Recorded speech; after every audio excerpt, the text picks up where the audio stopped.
bonsoir Christiane Taubira, rebonsoir. C'est Bonsoir, qu'on a Aliette. pas mal parlé. Il faudrait passer 1 heure à commenter ces images, parce que des extraits restent des extraits. Bien sûr, mais on va en reparler, Mais ce qui m'a frappé, c'est qu'on vient de parler de l'art oratoire des femmes en meeting. Certains ont dit c'est plus compliqué pour les femmes, ou d'autres ont dit c'est de la misogynie quand on critique les femmes qui font des meetings. Ben vous chantez, vous déclamez des poèmes, vous faites des discours. Alors, est-ce que c'était misogyne de critiquer Valérie Pécresse avant-hier? Non, mais incontestablement, dans le monde politique en particulier, dans le monde des affaires très probablement aussi, mais dans le monde politique, il y a une dureté à l'endroit des femmes, à l'encontre des femmes. Il y a une sévérité, une exigence plus grande, et on le voit dans cette campagne encore. Et dans cette campagne, on exige des femmes une précision à la décimale, on exige qu'elles soient compétentes sur tous les détails qu'elles n'auront pas à régler en tant que présidente, alors qu'on passe sur des tas d'approximations d'hommes qui sont des approximations normales aussi, parce qu'eux n'ont pas à être très précis dans le détail non plus en tant que potentiel président. Mais il y a une sévérité, il y a une exigence, il y a... C'est pas une sévérité ou une exigence qui est naturelle en campagne présidentielle? Non, mais on le constate. Il y a mille exemples tous les jours. Il y a des propos imprécis d'hommes qui n'ont pas besoin d'ailleurs d'être davantage précis. Sur ce plateau, on les a critiqués, hein, on y reviendra, mais les candidats passent au... Bien sûr, mais passent passer 24 heures sur le grill. Non, il y a une violence permanente dans le monde politique, y compris contre les hommes. Elle est décuplée contre les femmes. Et dans cette campagne présidentielle en particulier, il y a une très grande sévérité à l'encontre des femmes. Et donc, quand je vous parle des critiques sur Valérie Pécresse qui dit que c'était de la misogynie, vous êtes d'accord? Alors, moi, le problème problème que pose Valérie Pécresse est dans le fond. J'ai entendu beaucoup de commentaires sur la forme, effectivement, de son expression. Et vous parliez tout à l'heure de l'aisance en meeting. C'est une fonction tribunicienne, effectivement, de parler à ses concitoyennes, concitoyens, de vouloir les accompagner, parfois même oser vouloir les guider sur un chemin qui soit un chemin collectif. Donc, c'est quand même une audace. C'est incontestablement une audace. Mais le problème avec Valérie Pécresse, c'est le fond. Ce sont les idées qu'elle a défendues. C'est la thématique d'extrême droite qu'elle a reprise dans son discours. C'est ça, c'est-à-dire que c'est une droite républicaine qui semble complètement désorientée, qui semble prête à toutes les concessions. Et je pense qu'il est bon pour la démocratie que la droite républicaine reste la droite républicaine et que l'extrême droite fasse son affaire de la haine, de l'exclusion, de toutes les intolérances qu'elle porte en elle. Juste un mot, parce qu'on a vu beaucoup de femmes soutenir Valérie Pécresse en disant que c'était misogyne. Je conclus sur ce chapitre. Vous ne dites pas ça. Vous dites ce sont les idées et c'est pas... Je dis que toutes les femmes sont exposées, toutes les femmes prennent des brutalités, toutes les femmes subissent des violences symboliques, toutes les femmes. Ça n'empêche qu'une femme doit porter des idées claires et celles de Mme Pécresse sont très inquiétantes. Alors, venons à votre campagne. Et moi, ma question, elle va être directe et claire. Hein. Est-ce que vous êtes toujours candidate ce soir? La preuve, Madame Medvedev. Oui, parce que c'est vrai qu'hier soir, on a appris que le Parti radical de gauche vous lâchez, alors que vous y avez appartenu, vous étiez même la candidate il y a quelques années. Et que Sans y appartenir. À l'époque, j'y ai adhéré après. C'est ça. Et là, c'est pareil, vous n'étiez pas membre, mais vous soutenez. Absolument. Et vous attendiez leur parrainage, leur soutien. Absolument. Ils vous ont lâché. Les parrainages, on a aujourd'hui le point du Conseil constitutionnel, il y en a 73 validés, c'est dans 17 jours la date limite. Vous avez fait aussi un appel aux dons, parce que vous avez besoin de financer votre campagne. Alors, bon, c'est normal qu'on se dise, mais elle peut y arriver. Alors, je suis très, très sensible à votre inquiétude, mais on va expliquer les choses quand même. Alors, c'est une inquiétude et une information. Mais bien entendu, le PRG, et je sais que vous relayez, le PRG, effectivement, alors, m'a lâché. Bon, on peut dire les choses comme ça. Le PRG est un beau parti, par son histoire, par ses valeurs, par ses grandes figures. Je pense à Mendès France, par exemple, mais aussi par ses militantes, ses élus, son implantation territoriale, ses jeunes, son attention aux territoires ruraux et sa préoccupation. Donc c'est décevant. Les habitants. Non, moi, en tout cas, décevant. Non, moi, je ne fais pas de la politique en termes de déception. Non. Simplement, il arrive toujours un moment. Il arrive toujours un moment où soit le patron du PS, soit le candidat PS siffle la fin de la liberté du PRG. Voilà. Donc nous y sommes. J'observe simplement qu'il y a quand même des élus PRG qui disent publiquement qu'ils vont maintenir, ils vont confirmer la promesse de parrainage qu'ils ont faite. Mes équipes sont sur le terrain. Le PRG était une composante de ma base de campagne. Ma campagne repose principalement sur des citoyennes et des citoyens, sur des bénévoles, sur des mouvements, sur des collectifs. Donc nous allons continuer.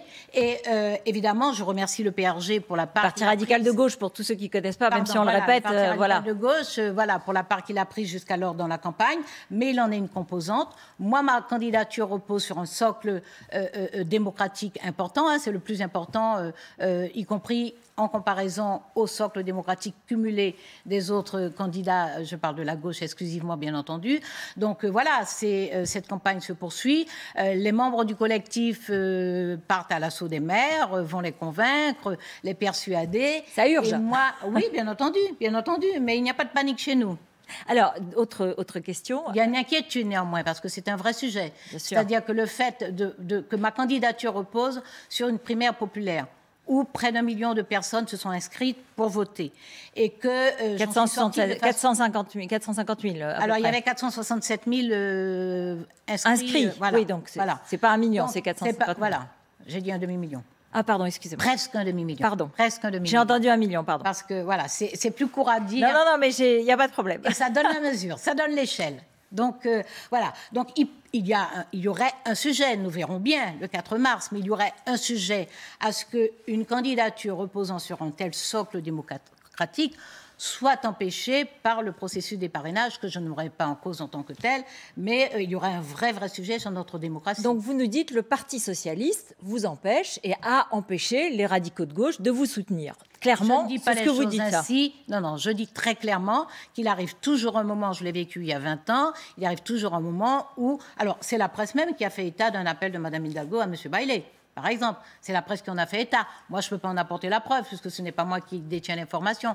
Mais voilà, donc je répète qu'effectivement, la réalité, c'est le paysage. Le paysage, c'est que chaque parti politique, profondément en déclin, a une candidate ou un candidat. C'est ça la réalité. Les manœuvres de parti se poursuivent, elles survissent tant bien que mal. Mais ça, c'est un Alors, monde parlons révolu. de la primaire populaire, Christiane Taubira. La primaire populaire, qui vous a élu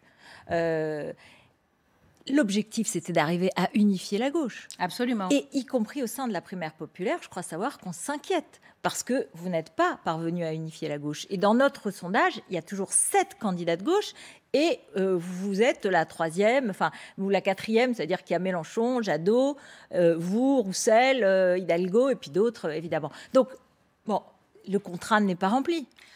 Alors, pardon. Alors, je suis enchantée de savoir que vous portez la parole de la primaire populaire, en l'occurrence. Je les connais bien et je les ai reçus ici. Tant mieux. Pour ma part, je n'ai pas reçu de message de cette nature.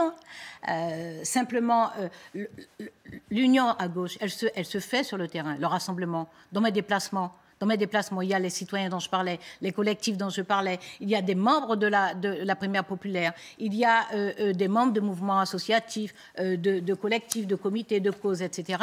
Et il y a des militants socialistes, communistes, écologistes. Il y a des militants radicaux de gauche. Il y a des militants qui ont l'habitude de se parler, de se rencontrer sur le terrain, qui viennent dans nos réunions, qui viennent dans nos événements, qui se parlent, qui disent leurs nuances, leurs désaccords, etc. Donc le rassemblement à gauche, il se fait. Pour le reste, pardon, Madame Elkayef, j'ai rempli mon contrat et je continuerai à le remplir. Je dis que moi, je reste disponible pour toute conversation entre les candidates et candidats de gauche et que je n'y mets aucun préalable. Contrairement à ceux qui, pendant 1 an, ont dit « il faut l'union, venez vous réunir derrière moi ». Je n'y mets aucun préalable. Mais je ne vais pas trahir un mandat. J'ai la responsabilité de porter cette parole de gauche parce que c'était le mandat, a priori, avant le vote, c'était le mandat pour la primaire populaire et de porter le socle commun. Ce socle commun a été construit avec la primaire populaire Vous dites, je ne porte pas de préalable, ça veut dire que, par exemple, s'il y a des discussions avec Yannick Jadot, comme on en a eu vent, tout est possible, peut-être dans les semaines qui viennent. Je ne pense pas que nous soyons à un moment de discussion bilatérale. Avec M. Jadot, ce qui a été proposé, c'était le maire de Romainville qui avait proposé une rencontre. Moi, par principe, je ne mets pas d'objection à des rencontres et à des conversations. Je pense qu'à l'heure qu'il est, ce qui est concevable, c'est une conversation ensemble, que nous nous retrouvions tous et que nous parlions. Parce que moi, à la différence des autres candidats, je n'ai pas fait le deuil de cette émission, de cette élection. Je n'ai pas fait le deuil de cette présidentielle. Je n'ai pas fait le deuil d'une action de la gauche pour soulager les personnes qui sont en difficulté. Je n'ai pas fait le deuil de pouvoir relever les bas salaires. Je n'ai pas fait le deuil de mettre un terme au fait qu'il y ait des salaires inférieurs au SMIC, qu'il y a des femmes, des milliers de femmes, des centaines de milliers de femmes qui rendent des services, des soins à domicile, tous les services du lien, du bien-être. Ce sont des femmes qui les assument. Pour la plupart, elles sont payées en deçà du SMIC. Je n'ai pas fait le deuil de cela. Je n'ai pas fait le deuil des luttes contre les discriminations et contre les exclusions. Mais Christiane Taubira, si je regarde vos mesures, dans l'ensemble des mesures que vous portez, revalorisation immédiate du SMIC à 1 400 €, création d'un impôt sur l'extrême richesse, référendum sur le nucléaire, fin de l'élevage industriel et de l'élevage en cage, revenu mensuel de 800 € pour les jeunes. Il y a une série de mesures qui sont là. En fait, moi, j'y retrouve aussi des mesures d'Anne Hidalgo ou de Yannick Jadot. Donc, alors, il y a des nuances sur le nucléaire, par exemple. Par exemple, vous faites un référendum alors que c'est moins significatif. D'accord. Absolument. Mais c'est de l'ordre de la nuance. Vous voyez ce que je veux dire? Quand on est à cette... un référendum, pardon, Madame Elkreïev, un référendum, c'est pas la nuance. Oui. C'est la souveraineté populaire. C'est pas de la nuance. Ceci étant, mais j'ai été la première à dire dès le début, la preuve que nous pouvons et que nous devons nous parler, c'est qu'il y a des convergences à gauche. Je l'ai écrit même dans une tribune. Donc, moi, je suis d'une cohérence absolue. C'est-à-dire que les positions que je prends aujourd'hui, ce sont celles que j'ai exprimées il y a plusieurs semaines ou plusieurs mois. C'est que moi, je pense qu'il est indispensable et urgent que nous ayons un renouveau démocratique. Je m'inscris dans le risque démocratique. Je suis la seule à m'être exposée au risque démocratique de la primaire populaire. Alors que nous avons tous déclaré que nous étions favorables au référendum d'initiative citoyenne. C'en est un, j'étais la seule à m'y soumettre. Donc voilà, ma cohérence, elle est complète. Ce que je veux, c'est qu'à gauche, nous nous mettions au moins en capacité de cumuler les chances d'accéder aux responsabilités. Pas obligatoirement autour de vous, c'est ce que vous dites. Non, éventuellement, pas obligatoirement autour de vous. Absolument. Mais je ne peux pas, la première, dire que j'abandonne les Françaises et les Français lorsque je détiens le socle démocratique le plus important. Oui. Le plus important. Non pas de 10% supérieur aux autres, mais pratiquement le double du cumul des autres socles démocratiques. Donc moi, ce que je dis, conversation sans préalable, ensemble, cessons de capituler et de faire comme si cet échange s'est passé. Nous avons vu récemment des discussions sur les législatives. Mais enfin, quelle indécence, quelle indécence. Il y a des personnes qui tirent le diable par la queue et qui ne s'en sortent pas.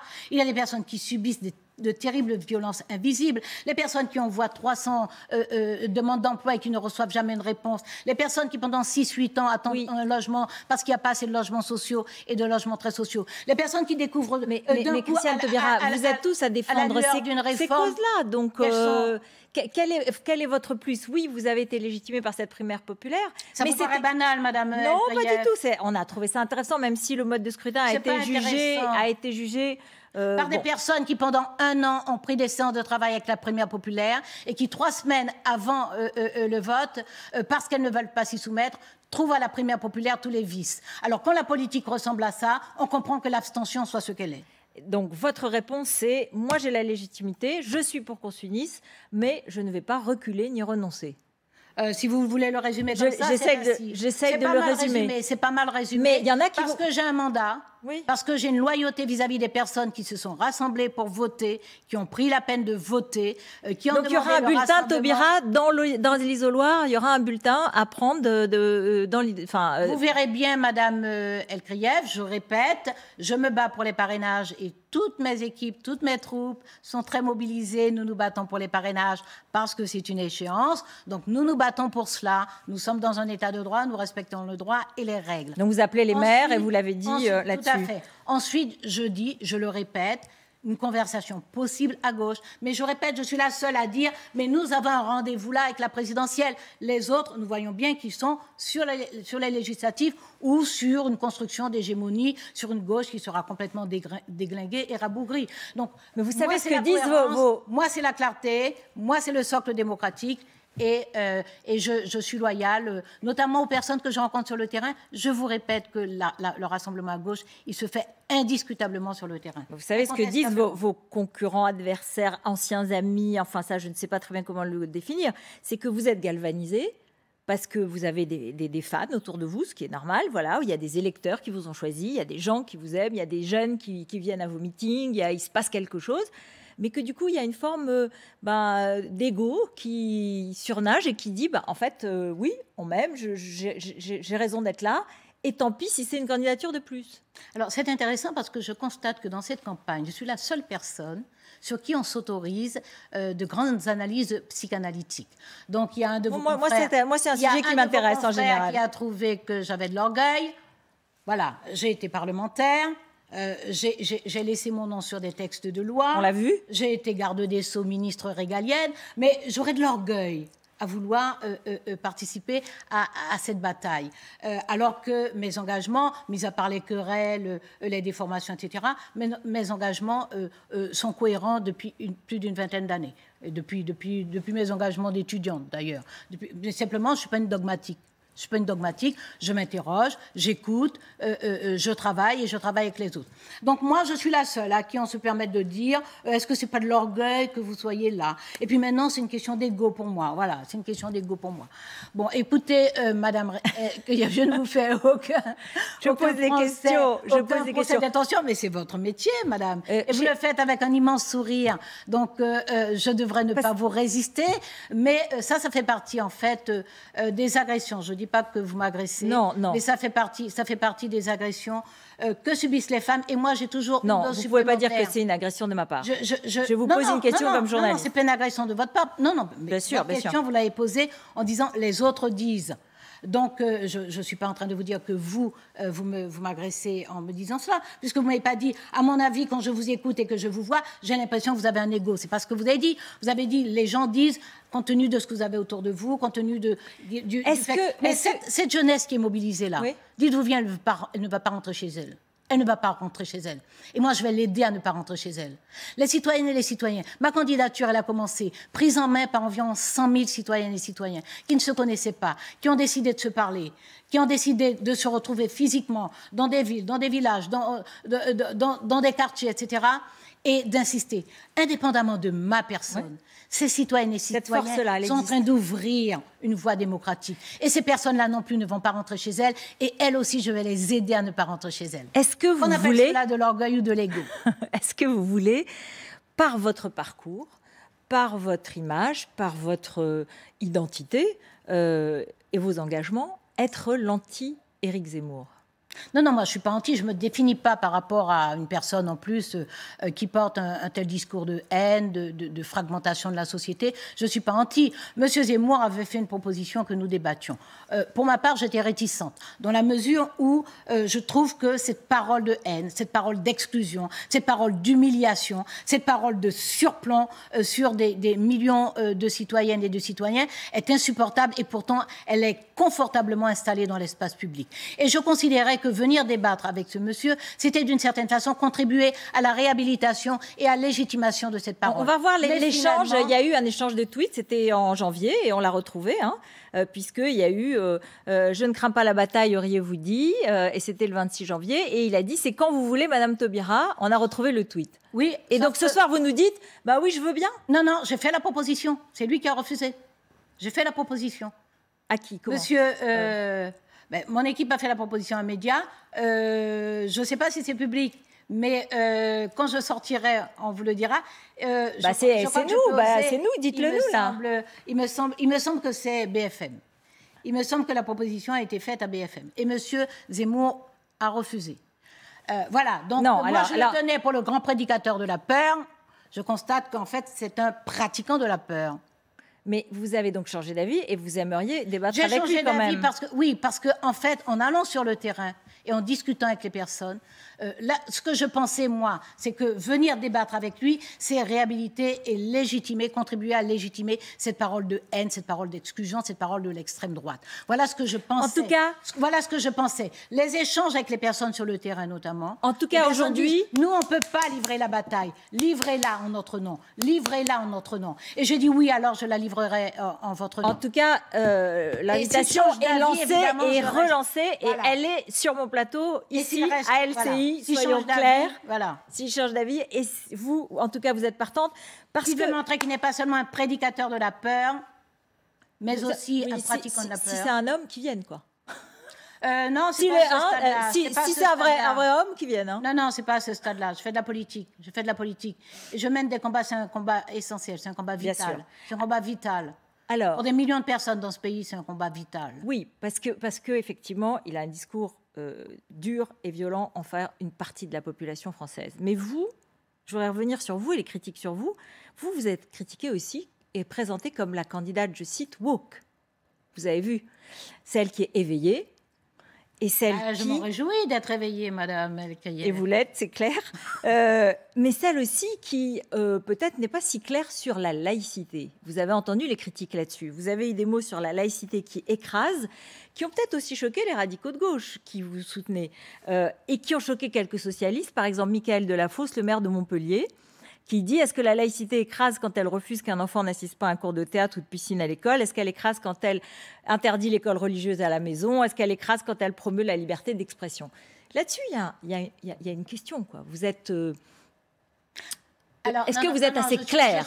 Je suis extrêmement claire. J'ai écrit des livres, Madame El-Kayef. Rendez-vous avec la République 2006. D'accord? Nous habitons la Terre 2017. OK, très clair sur les questions de laïcité. Alors, c'est vrai que ce soit là. Alors, moi, les zélés, là, les zélés qui nous donnent de grands exemples, mais qui ne se battent pas pour que l'école publique laïque soit dans tous les territoires, que les gamines, les gamins puissent aller à l'école publique laïque, parce que c'est elle qui émancipe. C'est elle qui émancipe. Alors que, effectivement, dans la soirée, j'ai peut-être contracté 2 phrases, et que j'aurais dû faire 2 phrases au lieu d'en faire une. Oui, il y a une instrumentalisation dans ce pays. Il y a des personnes qui instrumentalisent la laïcité et qui, à ce titre-là, excluent des millions de citoyens a priori, lancent des paroles d'exclusion en permanence sous le prétexte de la laïcité. Donc je dis, à gauche aussi, vous voulez dire? Non, peu importe, je ne suis pas là pour désigner des personnes, ce sont des personnes qui font les tours des plateaux et des émissions que tout le monde connaît.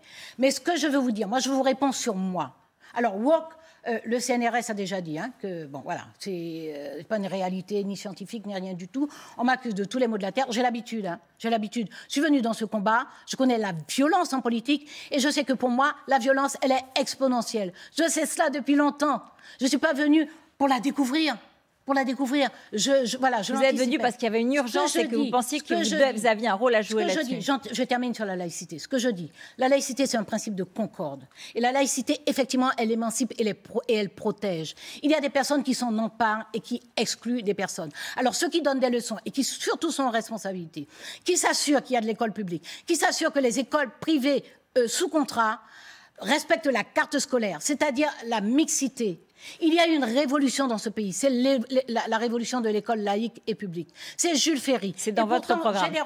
J'ai des reproches à faire à Jules Ferry, parce que c'est aussi la République coloniale, la Troisième République. Mais dans le territoire français, il y a une vraie révolution lorsque il dit qu'il y aura l'école partout. Vous avez Condorcet qui dit l'instruction publique, c'est 1793-94.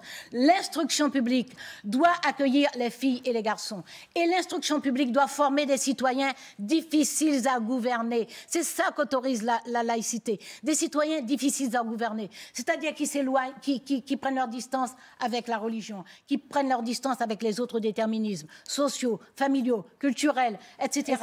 C'est ça la laïcité. Alors, quand on va me reprocher toute ma vie d'avoir fait une phrase un peu rapide, j'assume qu'il y a des personnes qui instrumentalisent la laïcité pour exclure d'autres personnes, mais que la laïcité elle-même, en tant que telle, elle émancipe et les protège. Et j'exige J'existe justement, contrairement au ministre de l'Éducation nationale, qui encourageait les écoles de la, je ne sais plus, bienvenue banlieue, je ne sais plus comment ça s'appelle, qui encourageait cela. Non, moi j'exige qu'il y ait l'école publique partout, dans tous les territoires ruraux, dans tous les quartiers populaires, oui. Qu'il y ait l'école publique partout. C'est la désertification, effectivement. Et qu'il y ait les conditions de l'école publique, ça veut dire aussi respect des enseignants, conditions de travail pour les enseignants. La dernière question, où vous avez vu... Pardon, hein, je me rends compte que je m'échauffe. Non, mais vous savez que vous êtes fidèle à votre personnage et que c'est aussi votre qualité et votre talent.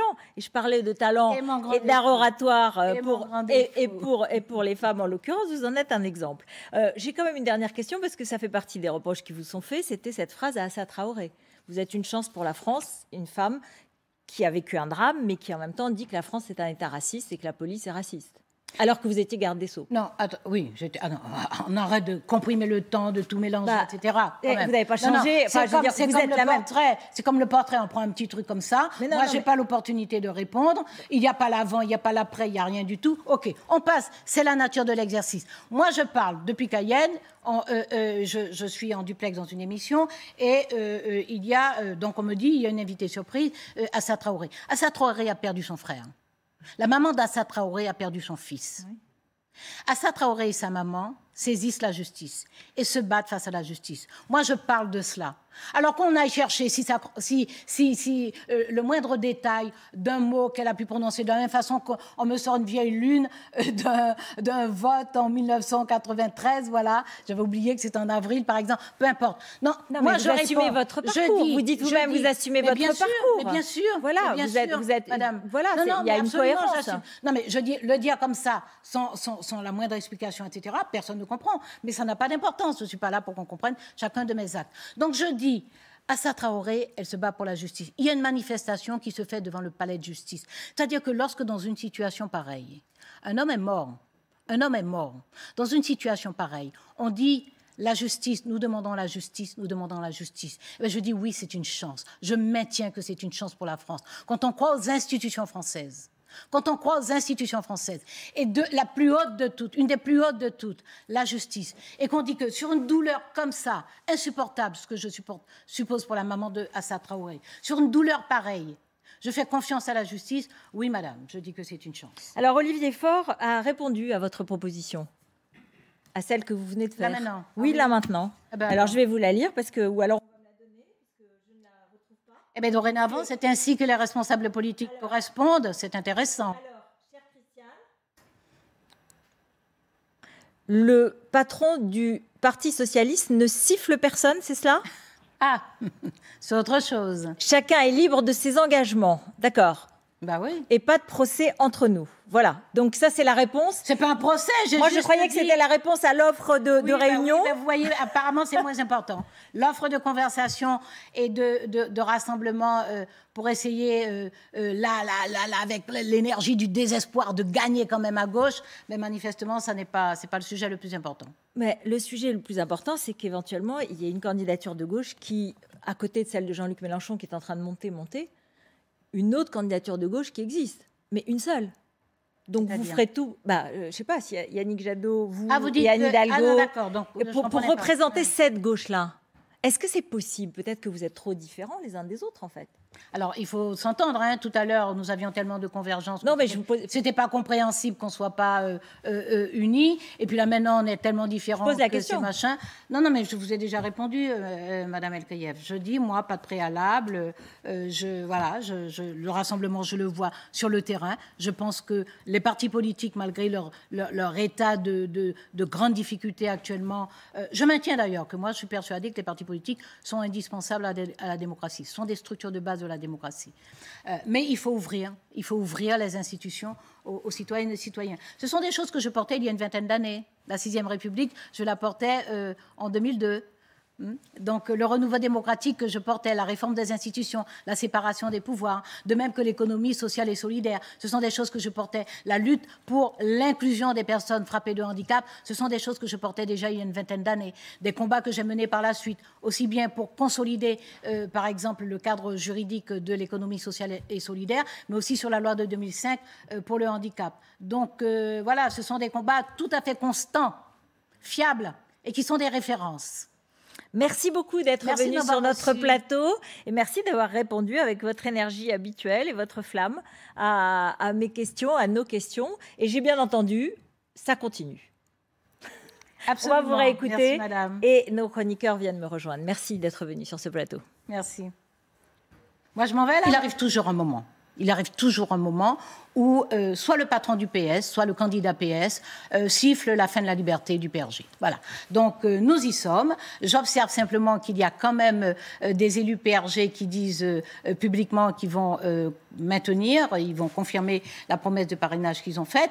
Mes équipes sont sur le terrain. Le PRG était une composante de ma base de campagne. Ma campagne repose principalement sur des citoyennes et des citoyens, sur des bénévoles, sur des mouvements, sur des collectifs. Donc, nous allons continuer. Voilà, Christiane Taubira qui a critiqué le Parti socialiste en disant qu'il avait empêché les radicaux de gauche finalement de soutenir sa candidature. Toujours la faute des autres. Alors, Jean-Michel Apathy nous a rejoint, David Revaud-Dallon, Judith Weintraub du Figaro Magazine. Merci Céla Bougriou, LCI-TF1. Merci Renaud Pilat d'être resté évidemment avec nous. Un petit mot juste là-dessus, sur le côté, bon, je continue.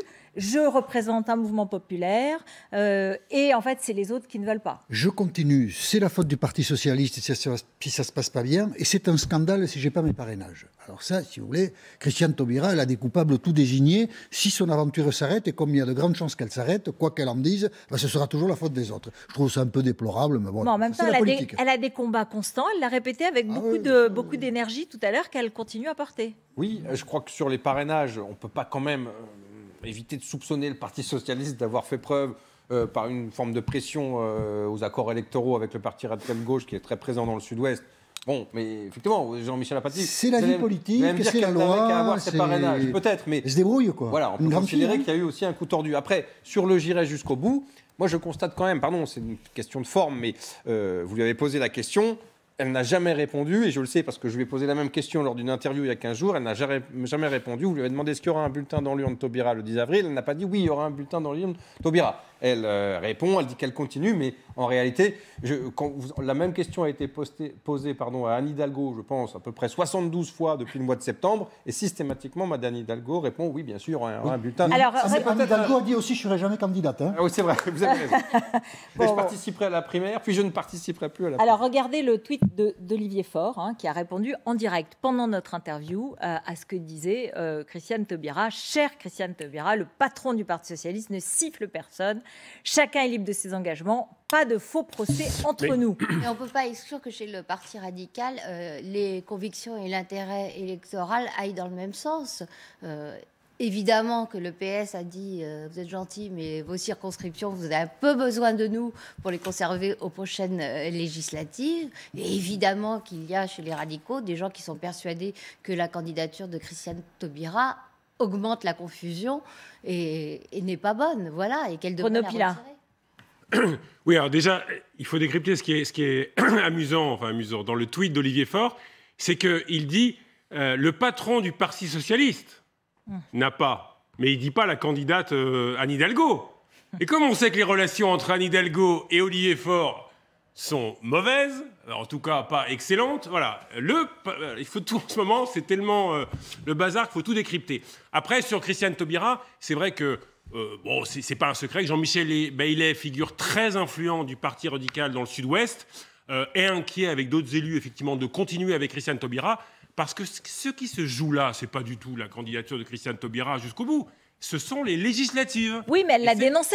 Elle a dit justement, moi je défends des causes, je défends des électeurs, je défends des jeunes et une primaire populaire. Eux, ils pensent aux législatives. Mais elle a entièrement raison. Elle a entièrement raison. Mais à ce moment-là, à un moment donné, il ne faut pas se mettre en soutien avec des gens qui, quelque part, instrumentalisent cette candidature. Elle est instrumentalisée, Christiane Taubira, à la fois par les radicaux et à la fois par d'anciens frondeurs du Parti socialiste qui, l'un veut créer une sorte de Podemos à la française, les autres veulent avoir effectivement des circonscriptions en disant tiens, on va quitter le giron du PS derrière Christiane Taubira. Ils se rendent compte que ça ne marche pas. Ils se rendent compte dimanche dernier, ils font le serment de Romainville. Non mais attendez, là c'est extraordinaire. Donc là, elle a raison effectivement de dire qu'on n'est pas dans une bataille législative, mais qu'elle prenne son envol.